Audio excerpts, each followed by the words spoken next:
Hi everybody, welcome back to my channel Swami Vijay. This is Swami Vijay speaking to all. ఈరోజు క్లాస్లో మనము పాలన్క్విన్ బేరెట్స్ సరోజిని నాయుడు రాసినటువంటి పోయంని మనం నేర్చుకుందాము.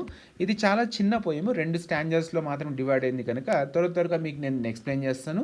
ఫస్ట్ ఇందులో మీకు ఈ యొక్క పోయం యొక్క బ్యాక్గ్రౌండ్ స్ట్రక్చర్ ఎక్స్ప్లెయిన్ చేస్తాను, తర్వాత దాని యొక్క పోయం సమ్మరీ ఎక్స్ప్లెయిన్ చేస్తాను, తర్వాత లాస్ట్లో వచ్చి లిటరరీ డివైజెస్ మనము డిస్కస్ చేసుకుందాం. సో ఇక్కడ ఆల్రెడీ మీకు రాసినాను, ఒకసారి మీరు ఇక్కడ చూస్తున్నాను, స్క్రీన్ మీద చూస్తూ ఉంటే నేను మీకు దాన్ని ఎక్స్ప్లెయిన్ చేస్తానన్నమాట. సో మనకి ఇక్కడ ఏముంది, ఫస్ట్ పాలన్క్విన్ బేరర్స్ అని ఇచ్చినారు. పాలన్క్విన్ బేరర్స్ అంటే ఎవరు? పల్లకీని మోసే బోయలు లేదా పల్లకీని మోస్తున్నటువంటి వ్యక్తులు. సో పాలన్క్విన్ బేరర్స్ అనేది పల్లకీని మోసే బోయలు అంటారు అనమాట. వాటినే తెలుగు ఇంగ్లీష్లో మనకు పాలన్క్విన్ బేరర్స్ అని చెప్తున్నారు. పాలన్క్విన్ అంటే ఇది వచ్చి పల్లకి, పాలన్క్విన్ అనేది పల్లకి, బైరర్స్ అంటే మోసే వాళ్ళని ఏమంటారు? పల్లకిని మోసే వ్యక్తులు. సో వాళ్ళు ఏం చేస్తున్నారు? సంతోషంగా ఒక పాటను పాడుతున్నారు అనమాట. ఎందుకు సంతోషంగా పాటను పాడుతున్నారంటే వాళ్ళు ఒక వ్యక్తిని ఆ పల్లకీలో మోస్తున్నారనమాట, క్యారీ చేస్తున్నారనమాట. ఎవరు మోస్తున్నారంటే అప్పుడే పెళ్ళైనటువంటి ఒక వధువు అనమాట. పెళ్లి కూతుర్ని వాళ్ళ పల్లకీలో కూర్చోబెట్టుకొని వాళ్ళ అత్తారింటికి దిగబెట్టడానికి వాళ్ళు మోసుకుంటూ పోతున్నారనమాట. సో కనుక వాళ్ళు సంతోషంతో పాడినటువంటి ఒక పాటని పాలన్క్విన్ బేరర్స్ అని చెప్పి సరోజిని నాయుడు మనకు ఒక పోయం రూపంలో రాయడం జరిగిందనమాట. ఈ పోయం వచ్చి మనకు 12 లైన్స్ ఉంటుంది. ఆ 12 లైన్స్ని 2 స్టాంజాస్గా డివైడ్ చేయడం జరిగింది. ఈచ్ స్టాంజాలో మనకు 6 లైన్స్ ఉంటాయన్నమాట. సో ఈ 6 లైన్స్ ఈచ్ స్టాంజాలో ఉండడాన్ని మనం ఏం గుర్తుపెట్టుకోవాలంటే, మొత్తం ఎంతమంది పల్లకీని మోస్తున్న బోయలు ఉన్నారంటే టోటల్ వచ్చి మనకు 6 మంది ఉన్నారంటూ మనం గుర్తుపెట్టుకోవాలి. ఎక్కడ పోయంలో అయితే 6 మంది అంటూ మెన్షన్ చేయలేదు, కాకపోతే మనకి స్టాంజా స్ట్రక్చర్ నుంచి గుర్తుపెట్టుకున్నది అంటే 6 మంది పల్లకీని మోస్తున్నటువంటి బోయలు ఉన్నారని అర్థం చేసుకోవాలి. నెక్స్ట్ ఇందులో మనకు రైమ్ స్కీమ్ ఏమి ఇచ్చినారంటే రైమింగ్ కపులెట్ అంటారు. అంటే ఇక్కడ చూడండి, మీరు ఫస్ట్ స్టాంజా తీసుకుంటే అలాంగ్కి సాంగ్కి మ్యాచ్ అయింది, ఇక్కడ మరి స్ట్రీము డ్రీమ్ మ్యాచ్ అయింది. సో ఇది వచ్చి రైమ్ స్కీమ్ ఏముందంటే దీంట్లో ఏఏబిబి అనేది రైమ్ స్కీమ్ అనమాట. రైమింగ్ కపులెట్స్, దూహా అంటాము, ఇందులో కపులెట్స్ వాడడం జరిగిందనమాట. సరోజిని యాక్చువల్లీ చదువుతూ ఉంటే చాలా బాగా ఉంటుందన్నమాట, ఒక సాంగ్ లాగా ఉంటుందన్నమాట. తర్వాత ఈ పోయం మనకి ఏం చెప్తుందంటే, పురాతనమైనటువంటి ఇండియన్ కల్చర్లో పెళ్ళైన తర్వాత వధువుని, పెళ్లి కూతురిని అత్తారింటికి దింపడానికి ఇలా పల్లకీలో మోసుకొని పోయే విధానాన్ని మనకి ఎక్స్ప్లెయిన్ చేస్తుంది. ఈ పల్లకీ మోస్తున్నటువంటి మనుషులు చాలా సంతోషంతో ఆ అమ్మాయిని ఏం చేస్తున్నారు? మోసుకుంటూ పల్లకీలో కూర్చోబెట్టుకొని మోసుకొని అత్తారింటికి పిలుచుకుపోతున్నారు అనమాట. సో ఆ సంతోషంతో పాడినటువంటి పాటే ఈ పాలన్క్విన్ బేరర్స్ అనే పోయం. తర్వాత మనకి ఇక్కడ ఇచ్చినటువంటి 2 స్టాంజాల్లో 6 లైన్స్లో చాలా లైన్స్లో 11 సిలబుల్స్ ఉంటాయి. అంటే ప్రతి ఒక్క లైన్లో 11 సిలబుల్స్ ఉంటాయి. కొన్ని 10 సిలబుల్స్ ఉన్న వర్డ్స్ ఉంటాయన్నమాట. దీన్ని అనపెస్టిక్ టెట్రామీటర్ అనే దాంట్లో వాళ్ళు రాయడం జరిగింది. సో ఇప్పుడు మనం ఏం చేస్తాము, పోయం చూద్దాము. పోయం చూసుకుంటూ దాన్ని మీకు ఎక్స్ప్లెయిన్ చేసుకుంటూ పోతాను. So first background of the poem చెప్పినాను. సరోజిని నాయుడు రాసినటువంటి పోయం అనమాట అది. సరోజిని నాయుడు చాలా ఫేమస్ కనుక మనకు సరోజిని నాయుడు గురించి మళ్ళీ చెప్పి టైం వేస్ట్ చేసుకోవాల్సిన అవసరం లేదు. మీరు చదువుకోండి సరోజిని నాయుడు గురించి. పోయంని నేను మీకు ఫస్ట్ ఎక్స్ప్లెయిన్ చేస్తాను. సో పోయంలో మనకు 2 స్టాంజర్స్ ఉన్నాయని చెప్పినాను. సో ఫస్ట్ స్టాంజాని మనము చూద్దాం. ఈ మూడ్ ఆఫ్ ద పోయం ఏముంది, మీకు సంతోషం అనమాట, హ్యాపీ మూడ్ అనమాట. వాళ్ళు సంతోషంతో అమ్మాయిని, పెళ్లి కూతురిని తీసుకొని మోసుకుంటూ అత్తారింటి పిలుచుకోబోతున్నారు. సో ఫస్ట్ స్టాంజ్ ఏముందో చూద్దాం. Lightly oh lightly we bear her along. So lightly oh lightly అంటుందన్నమాట. అంటే ఏమది, చాలా బరువైంది ఏం కాదనమాట. రెఫరెన్ యాక్చువల్గా వాళ్ళు వాడింది. లైట్లీ ఓ లైట్లీ మనకేమంటుంది, immediately makes the poem feel like singing అనమాట. అంటే లైట్లీ ఓ లైట్లీ అనేది మన పదం వినగానే మనకి ఏమనిపిస్తుంది, ఒక పాటలాగా ధ్వనించడం మొదలు పెడుతుంది. Lightly oh lightly we bear her along, she always like a flower in the wind of our song. So ఇక్కడ ఏం చెప్తాను, ఫస్ట్ లైన్లో lightly oh lightly we bear her long. So ఆమెని మోస్తూ పోతున్నారు. She sways like a flower in the wind of our song. ఏం చెప్తాంది, the poem opens by setting the scene, letting the reader know the palanquin bearers of the title are carrying a woman. So మనకి ఏమర్థమవుతుంది, పల్లకిని మోసిన బోయలు ఒక అమ్మాయిని, పెళ్లి కూతురు మోసుకొని పోతున్నారు. The opening refrain, lightly oh lightly అనేది ఏముంది ఇక్కడ, రిఫ్రైన్ అనమాట. ఏమి రిఫ్రైన్ అంటే పొయిటిక్ డివైస్ అనమాట. రిఫ్రైన్ అనేది repeating a word or line or group of lines that at regular intervals throughout the poem. So మనకి ఇక్కడ లైట్లీ ఓ లైట్లీ అనేది మళ్ళీ మళ్ళీ రిపిటేషన్గా వాడబడడం జరిగిందనమాట. సాఫ్ట్లీ ఓ సాఫ్ట్లీ, లైట్లీ ఓ లైట్లీ. కనుక ఏదైతే ఒక దాన్ని మళ్ళీ మళ్ళీ వాడబడుతుందో దాన్ని మనం ఏమంటామంటే రిఫ్రైన్ అని అంటాం. So first figures of speech refrain అనేది ఇక్కడ వాడడం జరిగింది. సో ఏముంది ఇక్కడ మనకు, lightly or lightly we bear her along, she always like a flower in the wind of our song. So ఇందులో ఏమంటుంది వాళ్ళు, ఫస్ట్ లైన్లో ఏమంటున్నారు, ఆ అమ్మాయి ఎలా ఉంది, పెళ్లి కూతురు ఎలా ఉంది, she always like a flower in the wind of our song, ఒక పువ్వు లాగా మెత్తగా ఒక ఫ్లవర్ లాగా ఉందంటే చెప్తున్నారు. సో మీనింగ్ ఒకటి. తర్వాత గుర్తుపెట్టుకోవాల్సింది ఏముంది, లైట్లీ ఓ లైట్లీ అనేది ఏముంది ఇక్కడ మనకు, రిఫ్రైన్ అనేది figures of speech literary device use చేయడం జరిగింది. నెక్స్ట్ ఇక్కడ ఏముంది చూడండి, she always like a flower in the wind of our song. ఇది వచ్చేటప్పటికి ఏముంది, సిమిలీ అనమాట. సో ఇక్కడ ఆమెను ఏమిటితో పోలుస్తున్నారు, like a flower in the wind of the సాంగ్తో పోలుస్తున్నారు. తర్వాత ఇంకొకటి ఉంది దీంట్లో ఏముంది, in the wind of our song అని ఉంది. విండ్ ఆఫ్ ద సాంగ్ అనేది ఏముంది ఇక్కడ మెటఫర్ వాడడం జరిగిందనమాట. తర్వాత ఈ మొత్తం line, she always like a flower in the wind of our సాంగ్లో she always like a flower in the wind of the song, ఇది అల్లిటరేషన్ కూడా వాడడం జరిగిందనమాట. సో రకరకాల ఫిగర్స్ ఆఫ్ స్పీచెస్ని లేదా లిటరరీ డివైజెస్ని వాడడం వల్ల ఈ యొక్క పోయంకి ఎలా ఉందంటే ఒక సాంగ్ లాంటి స్ట్రక్చర్ లాగా ఒక రిథమ్ అనేది వచ్చేసింది అనమాట. నెక్స్ట్ ఏమో సెకండ్ లైన్ చూద్దాం. The second line sets the tone of the rest of the poem. The line uses a simile to compare the woman in the palanquin to something else in a favorable manner. So second line లో మనకు metaphor వాడడం జరిగింది, simile వాడడం జరిగింది, తర్వాత అల్లిటరేషన్ కూడా వాడడం జరిగింది. సో వాళ్ళు హ్యాపీగా ఉన్నారన్నమాట, ఆ అమ్మాయిని మోసుకొని పోతున్న దానికి పల్లకిలో. They are glad to carry her and glad that she's enjoying the song. So వీళ్ళు పాట పాడుతున్న పాటని విని ఆమె ఎంజాయ్ చేస్తుందని వీళ్ళకి అర్థమైంది కనుక వీళ్ళు కూడా ఎంజాయ్ చేస్తున్నారు అనమాట ఆ అమ్మాయిని మోసుకోపోవడానికి. Nodding her head way that flower might nod in her breeze, అంటే వీళ్ళు పాట విని ఆ అమ్మాయి తల అలా ఇలా ఊపుతుంది అనమాట పల్లకీలో కూర్చొని.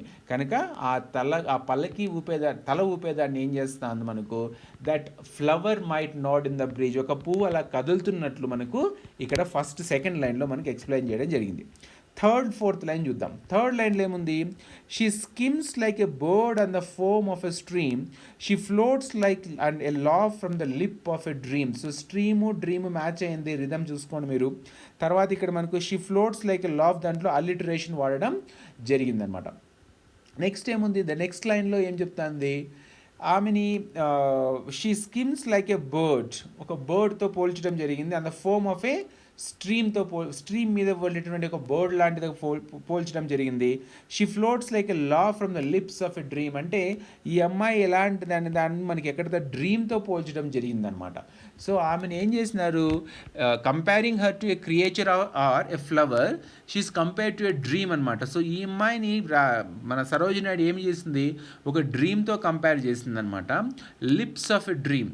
సో పోయెట్ ఏం చేస్తుంది, ఒక అబ్స్ట్రాక్ట్ ఐడియా ఆఫ్ డ్రీమ్ని మనకి ఇక్కడ చూపిస్తాను. సో ఈ అమ్మాయి పల్లకి మోసినటువంటి ఆ యొక్క పల్లకి మోసే బోయల యొక్క దాన్ని తీసుకువెళ్తున్నప్పుడు సంతోషంతో ఆ అమ్మాయి కూడా వాళ్ళు పాడుతున్నటువంటి పాటని ఆ అమ్మాయి కూడా ఎంజాయ్ చేస్తుంది అనమాట. So lightly oh lightly we bear her along, she always like a flower in the wind of our song, she skims like a bird, కదులుతుందన్నమాట, she skims like a bird and the foam of a stream, she floats like a law from the lips of a beam. So she floats like, ఇక్కడ ఉంది చూడండి, simile కూడా వాడడం జరిగింది, like foam on the lips of a dream అనమాట. Next వచ్చేటప్పటికి gaily o gaily we glide we sing we bear her along like a pearl on a string. So last line ఏముంది, gaily o gaily we glide and we sing, ఆ అమ్మాయిని మోసుకుంటూ వాళ్ళు అలా ముందుకు glide చేస్తూ వెళ్ళిపోతున్నారంటే ఏమాత్రం బరువు లేకోకుండా సునాయాసంగా అమ్మాయిని మోసుకుంటూ పోతున్నారు, పాట కూడా పాడుతున్నారు. We bear her along like a pearl on a string, ఇది ఒక మళ్ళీ సిమిలీ వాడడం జరిగిందనమాట. సో ఆ అమ్మాయిని ఏమిటితో పోలుస్తున్నారు ఇక్కడ, పెర్ల్ ఆఫ్ ఎ స్ట్రింగ్ అనమాట, అంటే ముత్యంతో పోలుస్తున్నారు అనమాట. సో ఇక్కడ ఏమవుతుంది, ద స్టాంజా స్టార్ట్ అయింది కూడా అంతే అనమాట. లాస్ట్లో మనకు ఆ అమ్మాయిని మనకు ఇక్కడ ఏమితో పోల్చడం జరిగింది, పెర్ల్ అనే స్ట్రింగ్. సో పెర్ల్ అనే స్ట్రింగ్ అనేది మనకి ఇక్కడ గుర్తుపెట్టుకోవాల్సిందంటే సిమిలీ వాడడం జరిగిందనమాట. సో ఇక్కడితో మనకు ఫస్ట్ స్టాంజా అయిపోయింది అనమాట. సో ఈ ఫస్ట్ స్టాంజ్ ఏమిటితో స్టార్ట్ అయింది? రిఫ్రెయిన్తో స్టార్ట్ అయింది. ఏమి రిఫ్రెయిన్?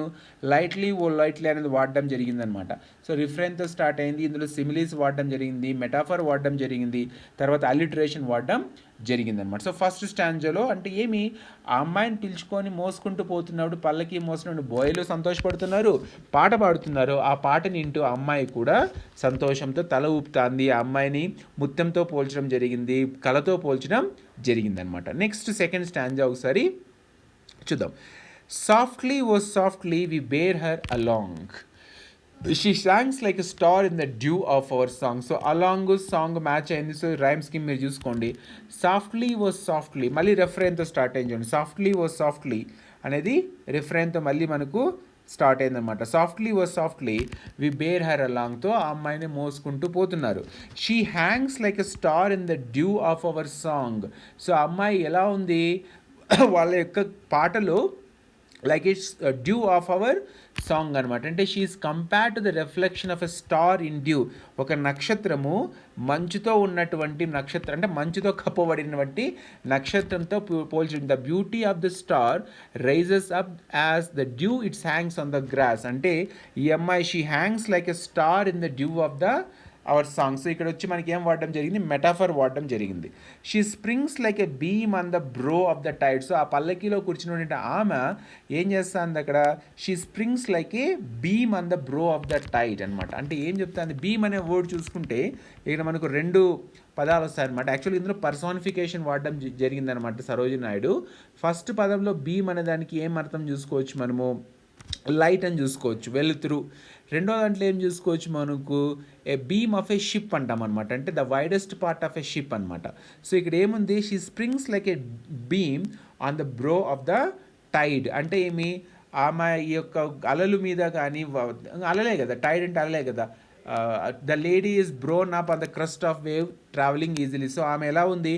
అలల మీద వెళ్ళిపోతున్నటువంటి షిప్ లాగా ఆమె చక్కగా అందులో కూర్చొని ఉందన్నమాట. వీళ్ళు పాటను ఆమె ఎంజాయ్ చేస్తుంది. నెక్స్ట్ చూద్దాం. She feels like A tears from the eyes of a braid. అంటే కన్నీళ్ళు చుక్కల్లా కారుతుంది, కానీ మరి ఇక్కడికి బాధతో కాదనమాట, ఇవి ఆనంద బాష్పాలు అనమాట, హ్యాపీ టీయర్స్ అనమాట. అంటే పెళ్ళి అయింది, ఇక అత్త వాళ్ళ ఇంటికి పోతుంది, మొగుంతో కలుస్తుంది, మొగుంతో హ్యాపీగా ఉంటుంది అనే ఉద్దేశంతో ఇక్కడ ఏం చేస్తుంది అమ్మాయి? సంతోషంగా ఉందన్నమాట. ఇక్కడ చూడండి, ఇక్కడ గెయిలీ అనేదాన్ని మళ్ళీ ఇక్కడ మనకు లైట్లీ లైట్లీ అని ఉంది చూడండి. గెయిలీ గెయిలీ అనేది ఇక్కడ లైట్లీ ఓ లైట్లీ. సో అది రీప్లేస్ చేయడం జరిగిందనమాట. Softly O softly we bear her long, she hangs like a star in the dew of our song, she springs like a dream on the bream on the brow of the tide, she falls like a tear from the eyes of a bride. కన్నీటి చుక్క, కానీ సంతోషంతో ఉన్నటువంటి కన్నీటి చుక్క. మళ్ళీ reference start అయ్యింది. Lightly oh lightly we glide and we sing, we bear her along the like a pearl on a string. So ఆ అమ్మాయిని మోసుకుంటూ వీళ్ళు ముందుకు పోతున్నారు. ఆ we bear her along like a pearl అనే స్ట్రింగ్ అనమాట. ఒక ముత్యం లాగా, ఒక స్ట్రింగ్లో అంటే దారం లాగా, అంటే ఒక దాని ఏమంటారు మనకు తెలుగులో వచ్చేటప్పటికి గార్లాండ్ అనుకోండి, దానికి ఒక పెర్ల్ అనమాట. పెర్ల్ ఆఫ్ ఎ స్ట్రింగ్ అంటే ముత్యాల దండలాగా, ఒక ముత్యం లాగా అమ్మాయిని ఇక్కడ కంపేర్ చేయడం జరిగింది. ఇందులో వచ్చేటప్పటికి మళ్ళీ we bear her along like a pearl అనే స్ట్రింగ్లో మనకి ఇక్కడ మళ్ళీ రిఫ్రెయిన్ అనేది మనకి ఇక్కడ వాడబడడం జరిగిందనమాట. సో ఇందులో మనకు సిమిలీ వాడబడడం జరిగింది, తర్వాత మెటాఫర్ వాడబడడం జరిగింది, రెఫ్రైను, అలిటరేషను, పర్సానిఫికేషను. సో ఇవి ఫిగర్స్ ఆఫ్ స్పీచెస్ మనకు ఈ పోయం పాలన్క్విన్ బేరర్స్ అనే పోయంలో సరోజిని నాయుడు వాడిందనమాట. సో ఇంకొకసారి మీకు ఫాస్ట్గా ఎక్స్ప్లెయిన్ చేస్తాను. This is a happy poem sung by the palanquin bearers who are carrying a newly wed wife, wed bride అంటే పెళ్లి కూతుని తీసుకెళ్తున్నారు. This has 12 lines and these 12 lines are divided into 2 stanzas and each stanza has 6 lines signifying that there must be 6 palanquin bearers. తర్వాత మనకు rhyme scheme వచ్చేటప్పటికి ఏముంది? Rhyming కపులెట్ Doha అంటామంటే మొదటి line రెండో దాంతో మ్యాచ్ అవుతుంది, మూడోది నాలుగో దాంతో మ్యాచ్ అవుతుంది కనుక ఏఏబిబి రైమ్ స్కీమ్. సో ఇది ఏం ఎక్స్ప్లెయిన్ చేస్తాను? మనకు ఓల్డ్ ఇండియన్ కల్చర్లో పెళ్ళైన తర్వాత అమ్మాయిని అత్తారింటికి పల్లకీలో మోసుకుని పోయే ఉదాహరణ మనకు చెప్తుంది. చాలా వరకు ప్రతి లైన్లో కూడా 11 syllables ఉంటాయి, కొన్ని లైన్లో 10 syllables ఉంటాయి. వాడినటువంటి మీటర్ వచ్చి అనపెస్టిక్ టెట్రామీటర్ అనేది మనం వాడడం ఇక్కడ జరిగింది. సో ఈ పోయంలో మనకు లైట్లీ ఓ లైట్లీ అనేది రిఫ్రైన్, మెటాఫర్స్ వాడడం జరిగింది. తర్వాత మనకు రిఫ్రెన్ వాడడం జరిగింది, తర్వాత వచ్చేటప్పటికి పర్సోనిఫికేషన్ వాడడం జరిగింది, అల్లిటరేషన్ వాడడం జరిగింది. సో మొత్తానికి ఈ యొక్క పోయం యొక్క అర్థం ఏమంటే, వీళ్ళు పల్లకి మోసినటువంటి బోయలు ఆ అమ్మాయిని మోసుకుంటూ పోతున్న సంతోషంలో పాడుతున్న పాటని విని పల్లకీలో కూర్చునేటువంటి నవ వధువు కూడా సంతోషంతో ఆమె ఎమోషన్స్ని, ఫీలింగ్స్ని వీళ్ళు కూడా ఎక్స్ప్రెస్ చేస్తూ ఈ పాటని పాడడం జరిగింది. ఈ పాట పోయం రూపంలో సరోజి నాయుడు రాయడం జరిగింది. This is a happy poem written by Sarojini Naidu expressing the happiness of the palanquin bearers. ఎవరైతే పల్లకి మోస్తున్నారో వాళ్ళ యొక్క సంతోషాన్ని ఈ పోయంలో మనకు చూపించడం జరిగింది. ఎందుకు సంతోషం అంటే, ఆ కొత్తగా పెళ్ళైన అమ్మాయిని పుట్టింటి నుంచి అత్తవారింటికి తీసుకోబోతున్న సంతోషంలో రాయటువంటి పోయం అనమాట. సో లోపల ఎవరున్నారు కూర్చుంది? యంగ్ బ్రైడ్ కూర్చుంది కనుక మనకు ఆమె యొక్క మానసిక స్థితిని ఈ పోయం ద్వారా మనకు సరోజి నాయుడు తెలియజేసింది. సో ఆమె ఎలా ఉంది లోపల కూర్చున్న వధువు పెళ్ళైన తర్వాత సంతోషంతో అత్తవారింటికి పోతూ ఉందని మనం ఈ పోయం ద్వారా మనం అర్థం చేసుకోవాలి. So this is the summary and the structure and the literary devices used in the poem palanquin bearers. చిన్న పోయం కనుక ఇంతతో సరిపోతుంది. Thanks for watching this video.